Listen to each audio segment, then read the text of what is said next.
Good evening. Welcome back to AP Stats Notes Online. I want to wrap up Chapter 9 looking at one final significance test.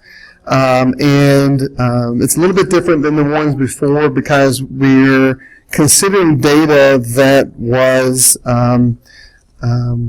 collected to try to compare two different situations in what we call paired data. Now, called paired data because this is going to come from a matched pairs type of situation.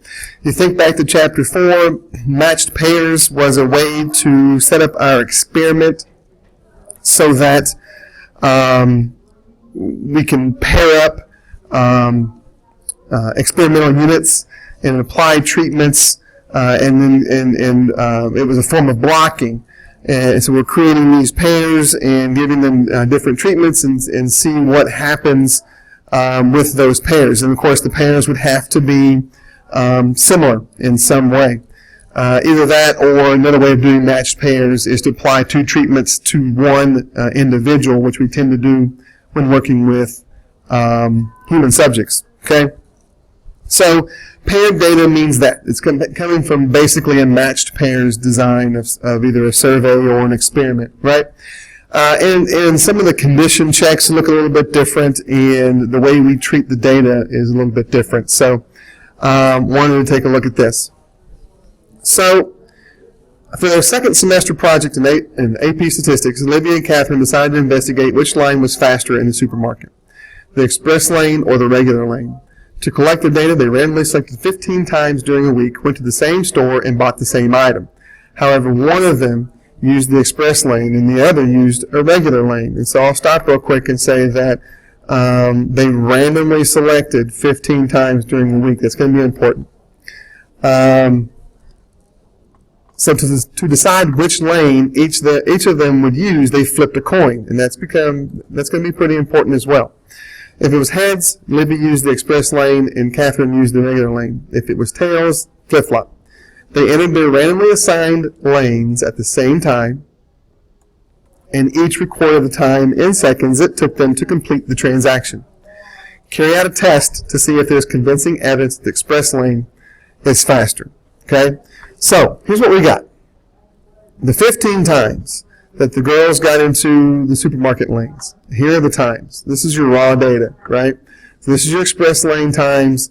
This is your regular lane times, okay? Now, since we want to find out which lane is faster, then it's going to make a lot of sense to compare the times, right? What's the difference in the times, right? And so, and they're paired, right? The reason why they're called paired data is because these guys are at the same time, these guys are at the same time in the same supermarket, and all the way down. They're paired up, right? So what we're going to do is we're going to consider a difference. And if that's the case, we need to make sure we define that difference. Are we going to do the regular lane minus the express lane, or are we going to flip-flop it? Ultimately, it doesn't matter, but you need to define that so that when we start to get our numbers, we understand what those numbers mean. Okay? So we're just going to go ahead and subtract all these guys. And we're going to do, in here, it's already been defined for us as regular minus express. Right? So we're going to take the regular time minus the express time that matches up to it. When we do, we went ahead and got those differences for you. They're listed right here. Okay? So there are your differences. What we want to know is, do those differences suggest a true difference in the amount of time it takes you to get through the lanes in the supermarket? Okay?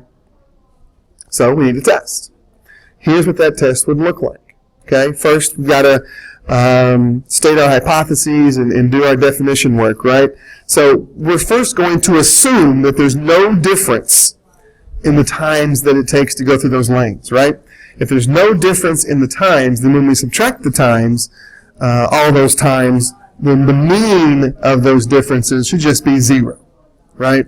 But if there is a difference, then we want to make sure that we're testing for it. Now, we are assuming that it's going to take longer to go through the regular lane than it is the express lane. Otherwise, it shouldn't be called an express lane, right?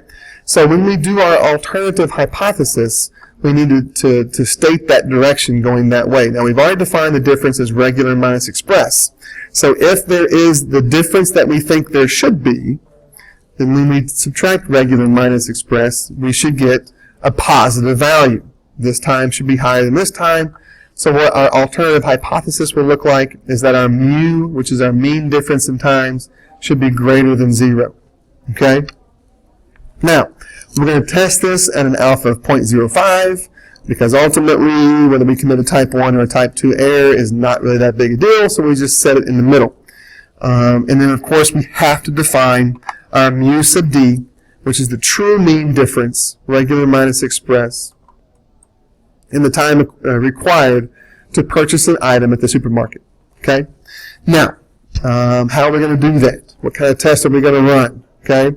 Well, we're going to run what's called a paired t-test. Now, it's not a one-sample t-test anymore because it's not just the results of a single sample. Okay? It's not quite a two-sample test either, and we'll talk about why a whole lot more starting in the next chapter, but basically two samples suggest that we're sampling from two separate populations, and we're not here. So this is one population, basically two different treatments, and so we're pairing those treatments up.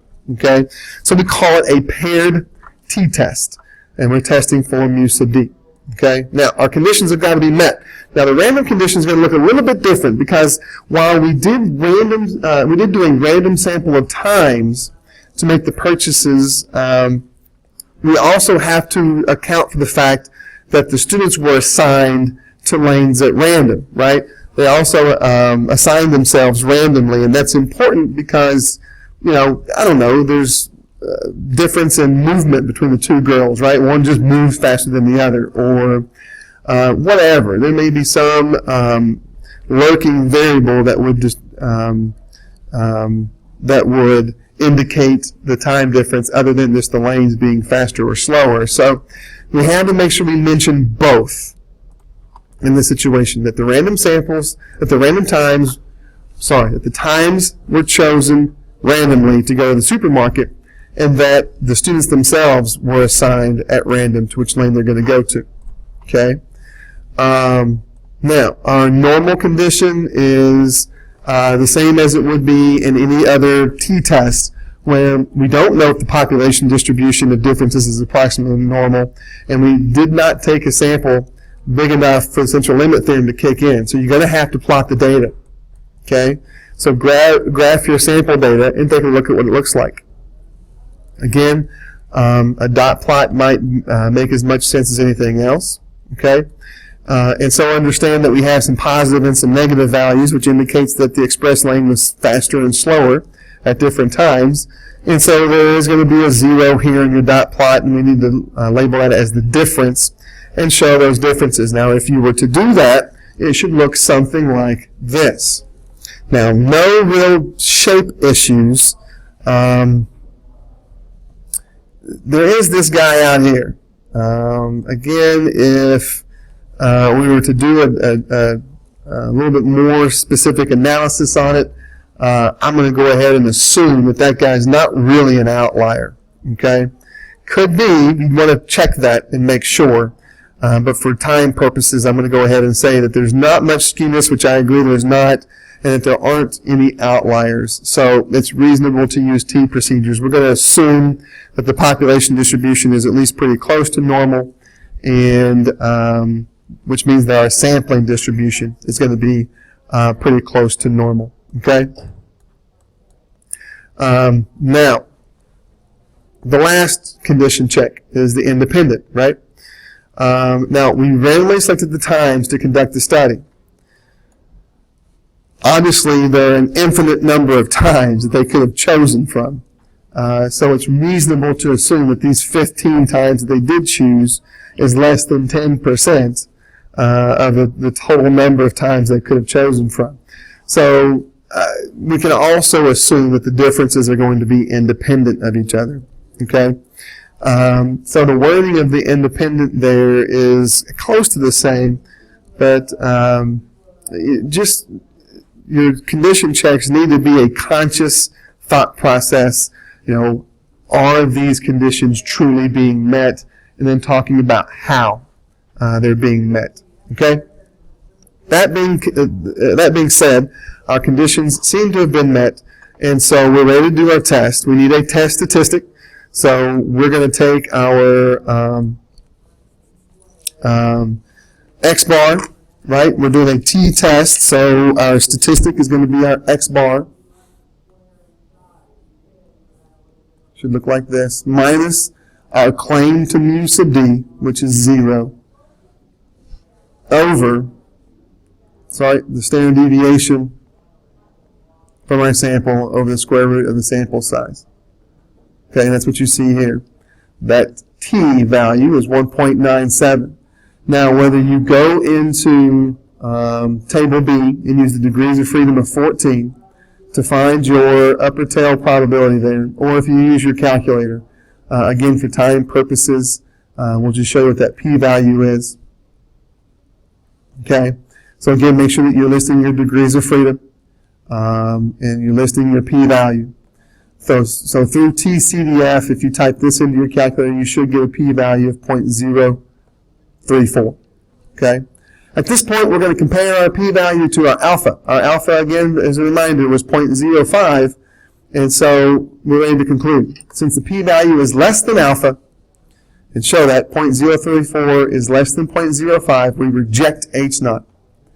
What does that mean? It means that there is convincing evidence that the express lane is faster than the regular lane. And so you'd want to not just say that there is convincing evidence that there's a difference in the lane times, but also talk about which one is faster, right? And so since that mu sub d seems to be greater than 0, that means that the regular lane time is higher than the express lane time. And so that means that there's evidence that the express lane is faster than the regular lane. Okay? Now, so there's what we mean by a paired t-test. We're pairing our data. Okay? So a lot of different types of testing there. And I want to wrap this up by talking a little bit about some of the pitfalls that you can fall into when either starting to report your test results, or if you're just sitting at home listening to the news and hear that a study has been done and this has been found. Because while tests are very powerful in helping you draw conclusions about the population, sometimes they don't say exactly what they seem to say. And so there are some things that we want to keep in mind as we are reporting our results or taking a look at different results from from other people's tests. Okay, and so this first one is what I indicated before, in that a bit of a conversation, I'll say, that my wife and I have had before. But just because there's statistical significance in the test doesn't mean we really need to care that much. There's a difference between statistical significance and practical importance. Now, what does that mean? Well, in the case here, in your book, there's a wonderful job of explaining these, and you need to be reading your book. But basically, in this example, there was a test for a new antibacterial cream to see if it basically healed a wound faster than the existing formula. So there was a test performed. You see the hypothesis there. It took 7.6 days on average for a scab to fall off with the existing formula. We want to know if with the new formula the scab will fall off sooner than that. Okay? Well, when we did our test, we took a sample of 25 college students. They found that the mean time for the scab to fall off was 7.1 days, and they had whatever way to measure that, with a standard deviation of 1.4 days. Okay? Now, through the process of the test, they got a p-value of 0.043, which is definitely less than an alpha that they set forth, which is 5%, so 0.05. So, of course, they had to reject the null and conclude that the new formula had a better healing effect than the existing formula. Okay? But think about that for a second. The mean healing time in the sample was 7.1 days. It's half a day sooner. So a scab is going to fall off half a day sooner with the new formula. Does that really matter? Is anyone really going to notice a half a day difference in their wound healing? My guess would be probably not. Now, this obviously isn't something that my wife and I had our conversation about. But we did have it over this issue with microwaving plastic. You're not supposed to microwave plastic unless it's BPA free, unless it's toxin free, because your toxins are supposed to be leaking into the food if it's touching plastic when you microwave it. Now, that sounds very science fiction-y to me. My wife went to a conference in which she heard a report of a study that was done that found statistical significance, that there were toxins leaking into the food. Now, of course, you don't want that because it increases your chance of getting cancer. And so my next question would be, okay, fine, I get that, but what kind of difference are we talking about? You know, let's say I currently have a 5% chance of getting cancer if I don't microwave my food touching plastic. Does this test tell me that now I have a 5.1% chance of getting cancer if I microwave my plastic? If that's the case, then, I know it's a 0.1% chance increase, but does that really matter? And so this idea of practical importance has to factor in here. And so, you know, ultimately, you're talking about cancer, I guess. You ought to be as safe as you can be, so I'm no longer microwaving my plastic. But still, it's a question that has to be raised and something that needs to be considered. Okay? And so you want to make sure that you're paying attention to your results and if they even matter that much, right? And so there's a caution here at the bottom of the page that says, the foolish user of statistics who feeds the data to a calculator or computer without exploratory analysis will often be embarrassed. In other words, don't just throw data into a machine and follow the data down the path that it takes you. Pay attention to your data. Look at the raw data. Do some exploratory analysis first to see if there, even if your test becomes significant, if there's much of a reason to pay attention to it. Okay? At the same time, don't ignore lack of significance. Okay? Just because a p-value fails to attain a 5% standard doesn't mean that there's really not a difference there. And this kind of talks to us about power, right? And there can be dire consequences here. Now, there's an example on this page that I'll leave for you guys to read, but the bottom line is sort of the opposite of what we were just talking about. Just because a test comes back to fail to reject H0 doesn't mean that there isn't a difference there, and that even a small difference might be a huge deal. Okay? So when planning a study, verify that the test you plan to use has a high probability of detecting a difference. In other words, a high power. And you want to sort of, like I may have mentioned before, you want to set a difference that you want your test to pick up. And you can design your test to increase the power as much as you can to make sure that you pick up that difference. It can be a small difference if a small difference is important, or it can be a big difference, but you want to make sure that the power of your test is strong enough to detect that any difference that you deem to be worthy to detect. Okay? So the flip side of the first caution is just because it fails to reject, make sure that you've set your test up to find a difference that matters to you. Okay? Now, the next one, of course, it says statistical inference is not valid for all sets of data. It should make a lot of sense that if you're not producing your data in very effective ways through random sampling or random assignment, then you can't trust the numbers anyway. And I think we've talked about that enough. Okay? The last one I'll talk to you about is to beware of multiple analyses. Now, what that is talking about is there's two things here at work. One is, if something is deemed to be important enough to test for, then ideally there will be several studies that are going to be done to test for this particular whatever it is. Okay, you want several studies for a couple of different reasons. Okay, number one is what we're doing in our tests, right? Is we're trying to find out if what we're I want to cover that up. Is that what our sample is giving us, if that could occur by random chance if our null is true, right?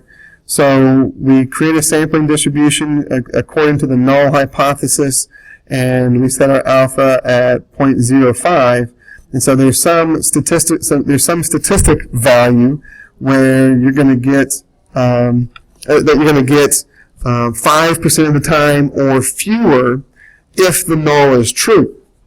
Okay?